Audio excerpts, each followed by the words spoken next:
Dear all, welcome for today's topic, effective path to digitalization. Actually, it is a really hot topic today, what technology to choose and how to effectively introduce them in your companies. Because you know that currently the world of travel changes from the human world to the world of technology. And on the current slide, you can see top technology trends 2025. And you may notice how many of them currently exist. Starting from artificial intelligence, about which everybody is talking today, and that provides you really great capabilities of both smart assistants, including marketing activities, including copywriting, including support, and so on. And it becomes more and more smart with ability to become even AI agent and sell your products to a variety of the audience. At the same time, it's still the trend, the hyper-personalization via big data analysis, and this technology can also be useful for you in making personalized offers for your clients and building loyalty, because the more personal attention you bring to your clients, the more clients you will have. Nobody anymore wants commodity, everybody wants something tailored to what he needs. I would also like to mention the dynamic itinerary planning tools, which are also quite popular today and allow you to build smart itineraries for your travelers, including multiple services and including possibility to see them on the map, day-by-day plans, and so on. Again, technology becomes the daily assistant for all our clients. And so on and so forth. So technologies are great, and there are a lot of technologies. But the question is, if you dig deeper into these technologies, I'm 100% sure that you will say, I want this all. So do you like these technologies? Would you like them? Yeah, you can actually raise your hands if you currently use more than 80% of these technologies in your companies. Okay, it looks like nobody. And do you use at least one of the technologies that were on the previous slide? Okay, I see that you shake your heads. Okay, so then you are somewhere in the middle, and your company strategy in terms of digitalization can be to grow, but how to choose what to do next and how to organize this growth in your company. Let's talk about this today.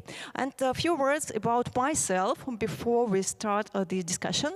My name is Maria Bondarenko. I'm in the travel technology for more than 20 years. So I have seen the era when this technology just started, and I see how quickly it transforms in the modern world. I work in the company GB Solutions, and today I present this speech on behalf of GB Solutions that is also more than 20 years on the market, and we have more than 300 clients around the globe, and more than 500 projects successfully completed. And you can see the geography of our clients. They are actually on all continents, so we gather technological trends from all over the world and bring them in our solutions, and we have really great experience with multiple companies. Our main focus is actually DMCs and tour operators, but we also worked with OTAs, meta search engines, and we also have different projects in the different spheres. Some of them are based on our turnkey solutions, some of them are custom development.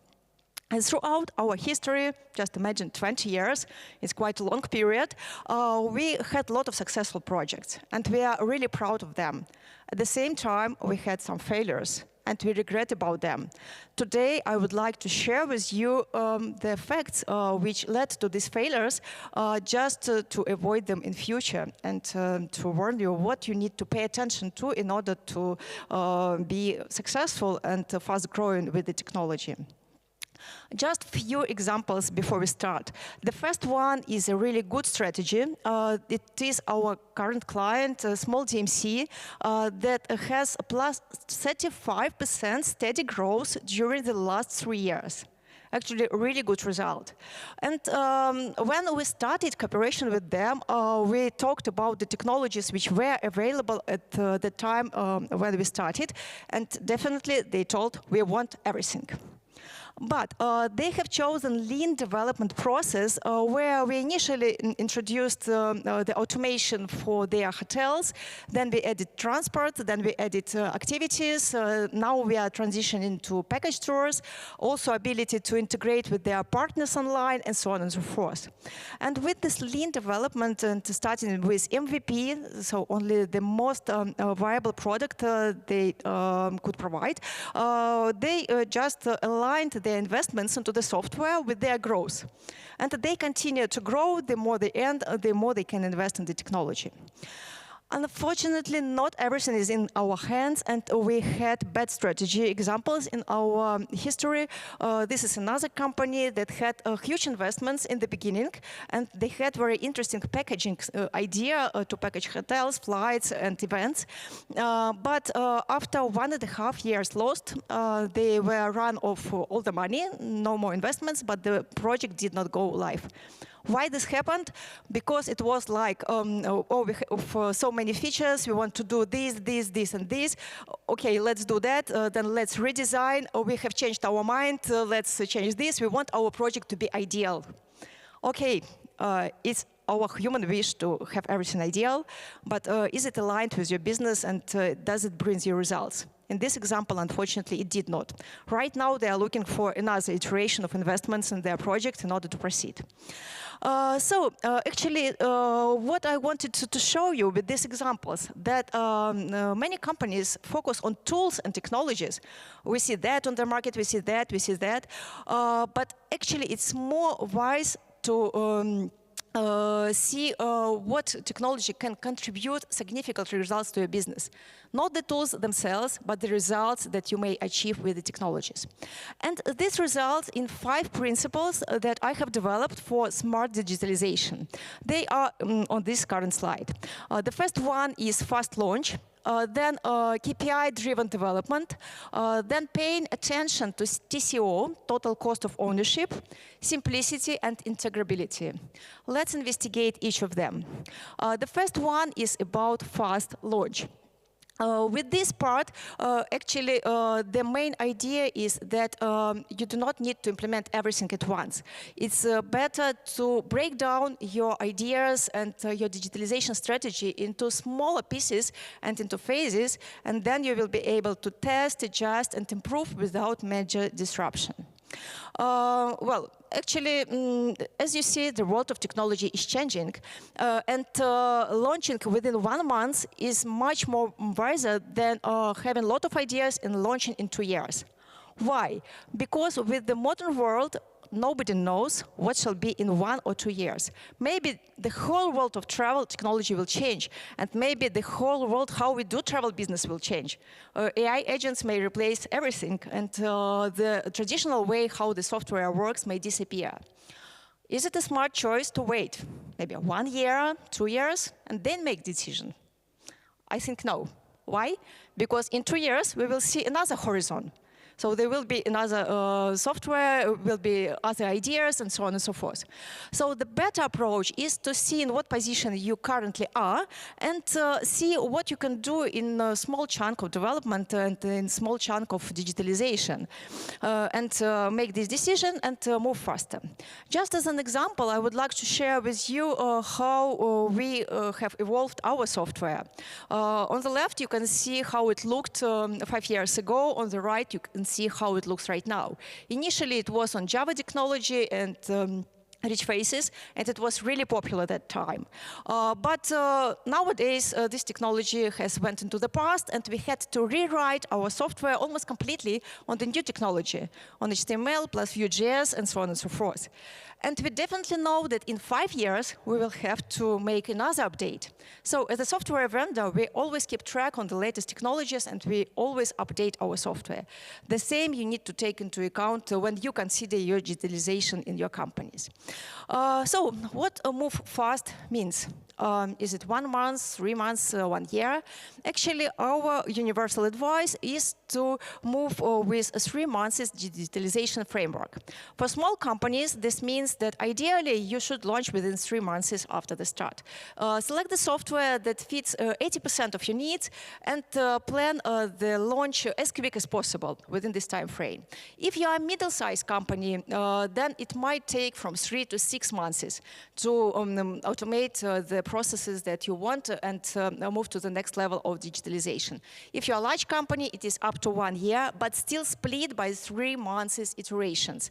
So select what to do for the 3 months, then implement this, and after end of this implementation, evaluate what is currently on the digital landscape in the world and choose where to go next only then.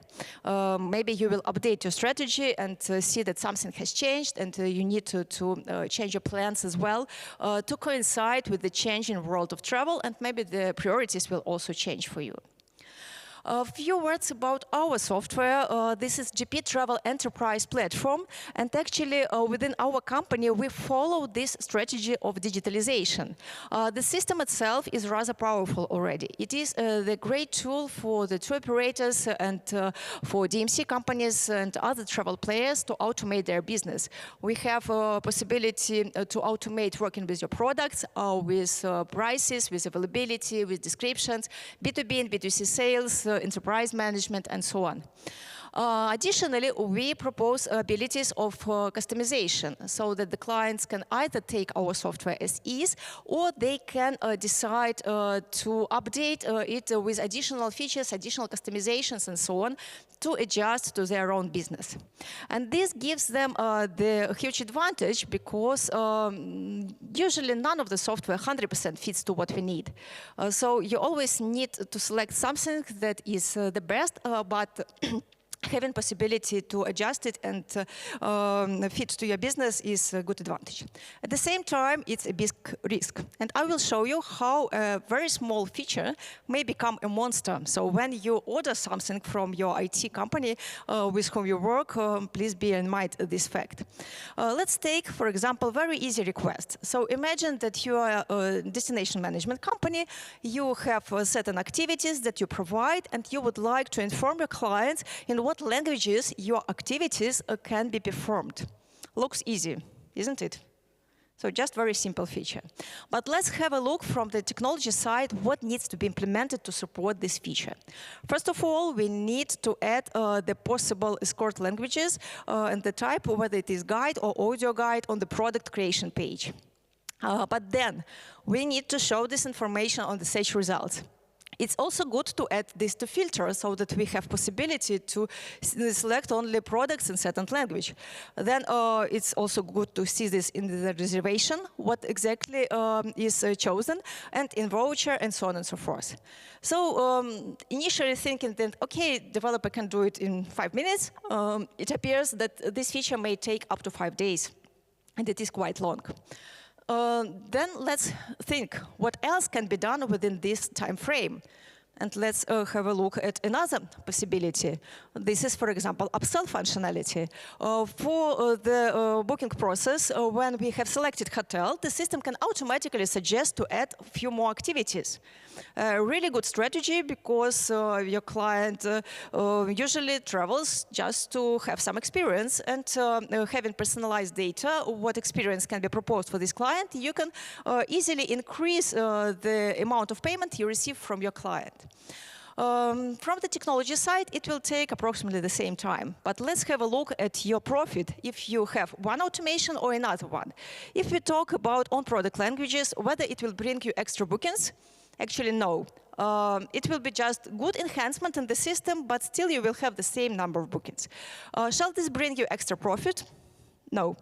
On the contrary, if we are considering upselling functionality, for example, with this approach, every month you will have plus 200 bookings, each $10 worth. So in the total, you will have $2,000 per month additionally. So this is the smart choice, to concentrate on this and do not spend time on the other side.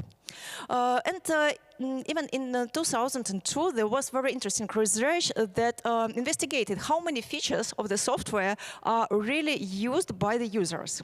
And as you see on this diagram, it's actually a really shocking fact that only 20% of features, they are highlighted with green, 13 plus 7, are used either almost or often. The others are used either rarely or even never. So when you perform some digitalization, invest in something, just be sure that what you choose is really demanded, but not something that you potentially think might be useful, but in the reality it becomes not. The same rule, just a moment, you have something with the screen. May I ask for somebody's assistance? What has happened with presentation?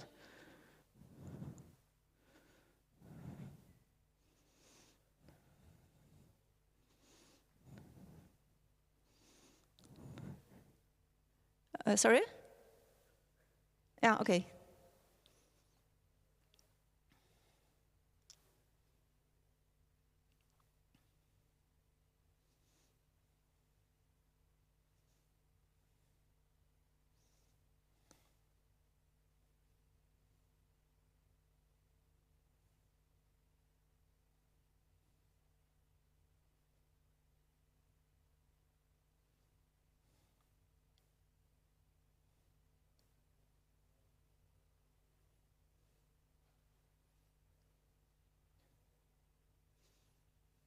Yeah, sorry, so we are waiting a bit. Maybe we can talk about something in between with this topic. So actually what I wanted just to share with you that it's not so easy to create the technology. Many people are involved in that, and when you are not inside this sphere, you may just think that, well, okay, it's not so complex. Just click on one button and you will receive something. But in reality, it's usually huge, huge investments. And only the balance between what you demand and what outcome it brings for your business and the investments into the software is your key to successful digitalization. I hope we will see our presentation further.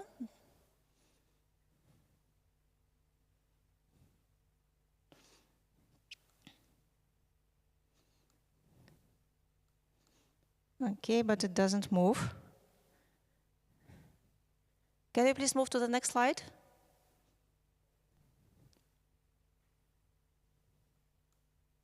No.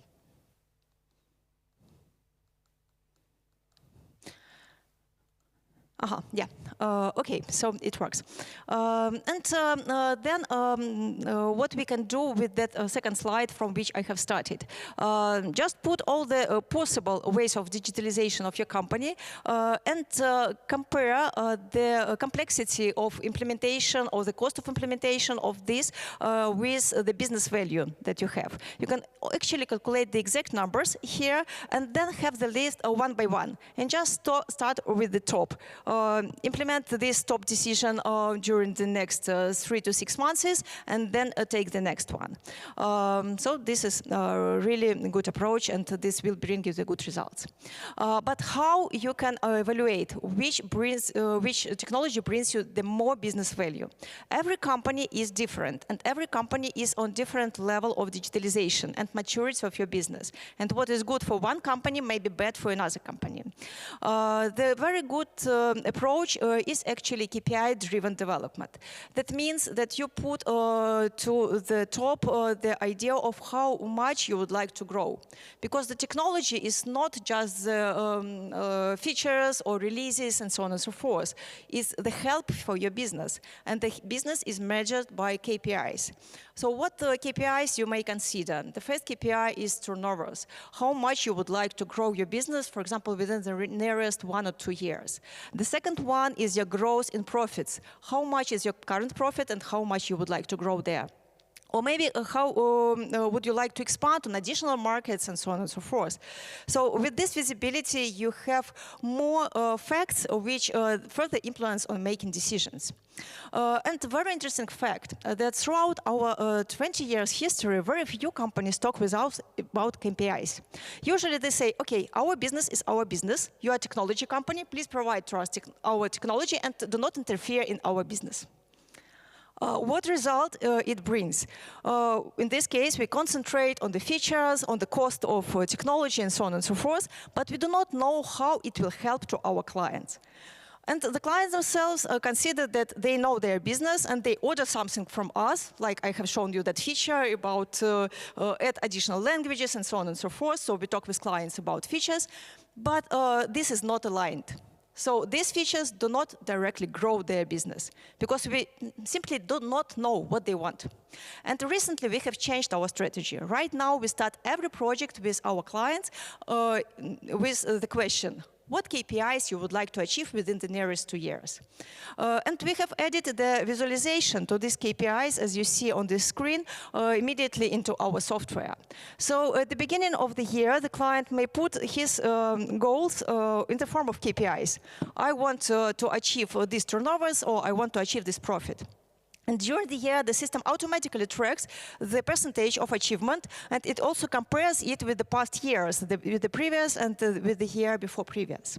Then we have changed the logic of how our people, how our technology specialists work with the client, and we have introduced a new role, customer success manager. Instead of project manager, business analyst, and so on, the person is targeted on customer success, and his or her main attention is the customer growth.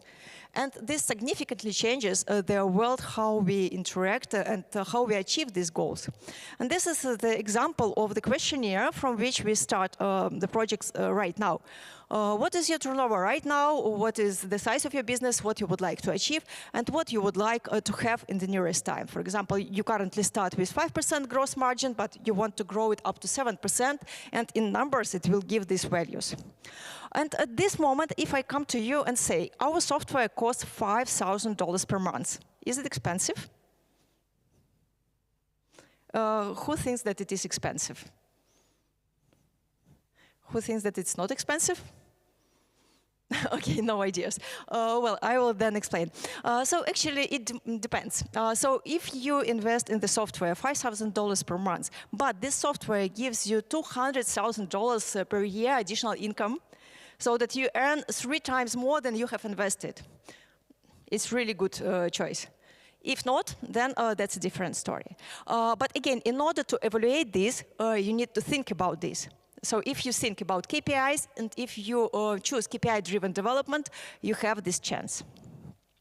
In order to track KPIs, you can actually use different parameters. So the turnover and the profit are the most evident, but as you see on these diagrams, you can also track other parameters as well. Then the third principle relates to total cost of ownership. And we need to admit that software investments currently is not something one time, but it's a long-term strategy. For example, when you launch your business, it's important to develop logo, brand, and so on and so forth. And it can be one time. But if you think about technology, it should be lifelong. And ideally, to align approximately from 1 to 5% of your turnover to the software. This will allow you not to lose opportunities. So total cost of ownership is not your pain. It's your opportunity.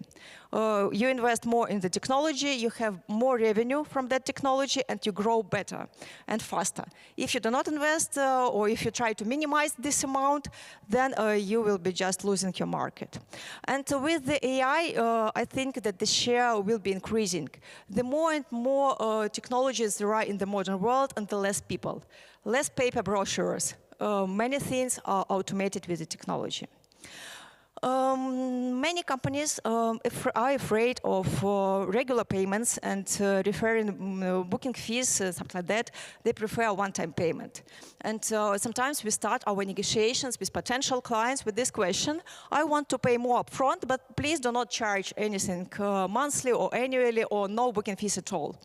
But is it a good strategy? As I have already shown for you, the world of technology changes very quickly.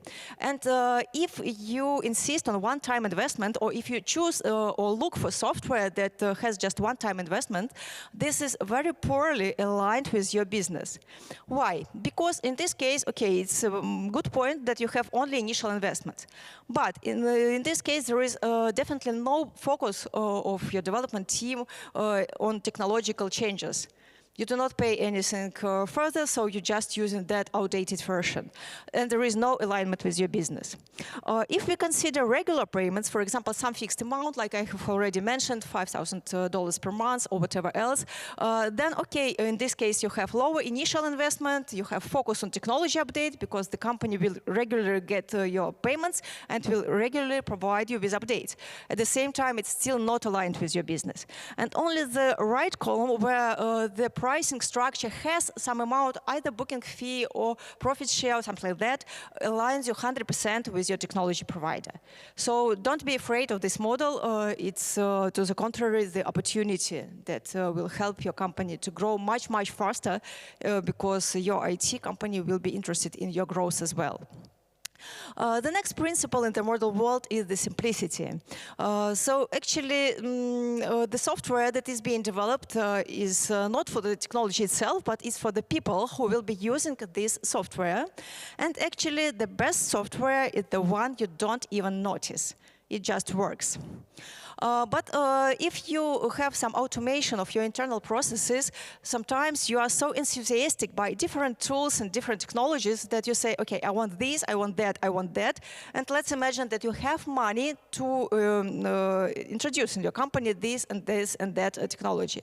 What is the result? You have many tools, you have many logins, you have additional processes automated by different software. And with this additional automation, you think that the efficiency of your personnel will increase. But in fact, it is not, because it makes the house in the company when the people have to switch between one software to another software to one more software, and this fact, as a result, decreases their efficiency, like down to 20 or even 30% when the people have to switch between different systems, when they have to manually input information from one system to another, and so on and so forth. So what is the solution? The ideal recommendation is to find one software or one technology platform that fits to most of your needs and provide one single solution for each user of your company. If it is impossible, you can pretend that you are using one solution via multiple solutions. How you can do that? First of all, there is a so-called SSO, single sign-on technology, when the user has to log in only once in one system, but automatically will be logged into the multiple solutions and will not need to log in multiple times. The second possibility is unified interface. So it's good if the software allows to adjust the UI to look like in a similar way for multiple solutions within the same company. And invisible interactions between the software. When the user clicks some button, he redirects to another software, but he still stays in the same framework so that it's invisible for him. So think about these facts when you choose what to automate and how to automate, just to increase the efficiency of such automation. And one more, the fifth essential principle in the smart digitalization is actually integrability. So you are working in the travel network, and definitely you do not operate only by your own company. You have your partners, you have your suppliers, you have maybe distribution agencies, you have third parties with whom you interact. And the ideal approach for digitalization is to interact with them not manually, but automatically, so that systems can exchange information between each other. This will reduce your errors, this will reduce efforts on processing this data, and this will highly increase your efficiency. Let's have a look at a few examples. The first one is channel manager integration. For example, you have contracts with hotels, you have 500 hotels, and you get from them contracts, prices, and availability. The old strategy is to assign manager who will be responsible for the contracts, and he will type all this data in the system manually. It is a huge time and a huge investment and a big risk of mistake. Instead of that, in the modern world, it's much more efficient to integrate with channel manager that will automatically pull this data from the hotel property management system, fulfill it within your solution, and you immediately see what are the actual prices nowadays, what quantity of rooms remains in this hotel, and the system can fully automate this contracting process. So zero time investments from your side, but immediate interaction. A really great example of when technology can streamline your business. Another example is API. API is quite a technical word, and it means that within your system there should be protocols to integrate not only with humans, but with the other solutions.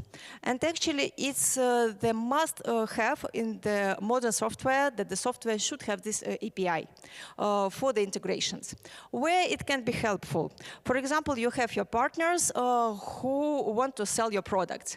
And again, instead of giving them access to your system so that they log into your system and make booking in it, and separately make booking in their own solution, because they definitely need some CRM or ERP solution for their own business, you provide API for them and you act as a supplier for these companies.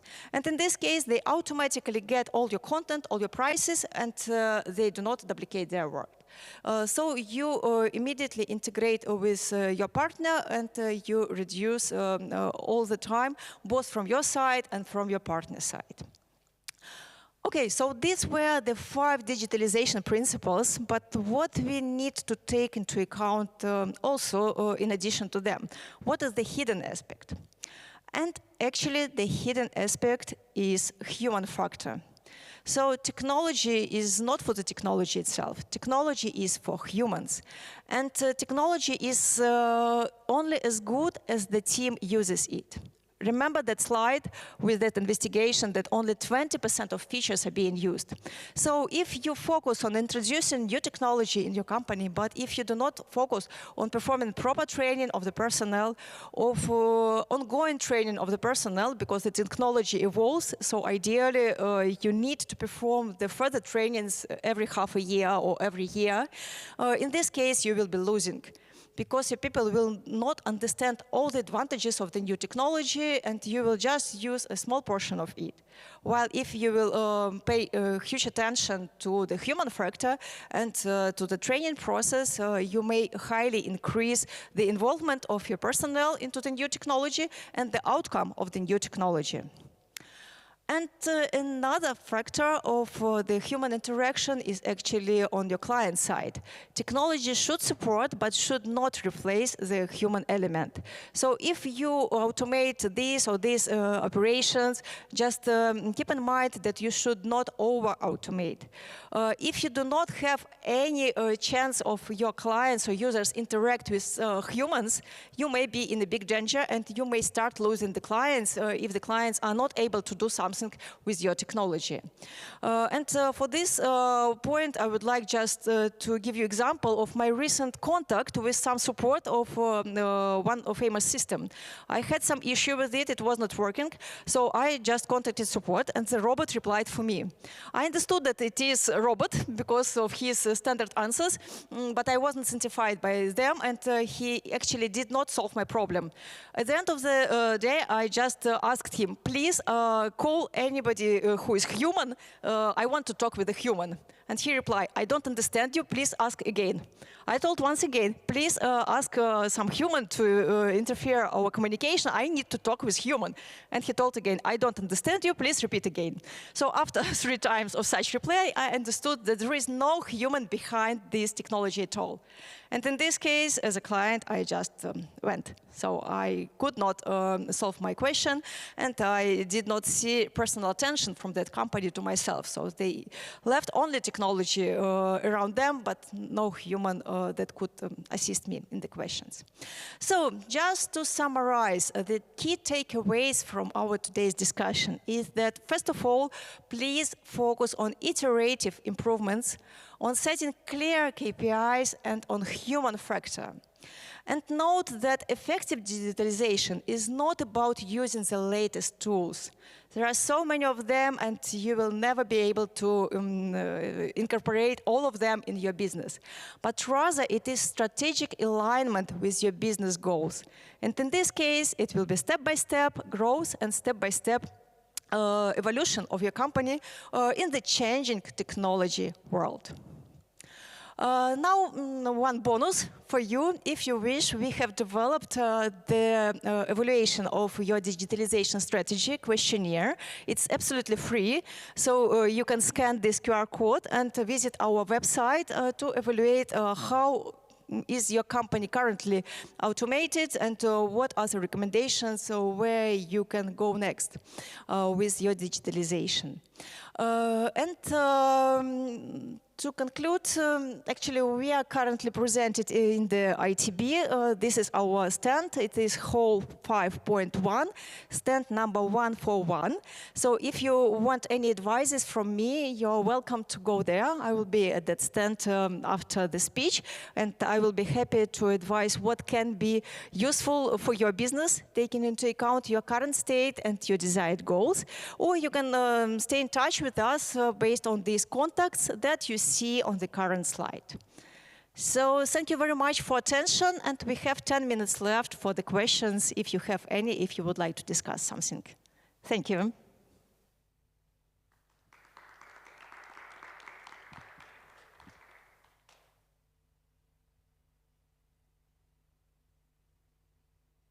So if you have questions, you can raise your hands. If not, then we can finalize today.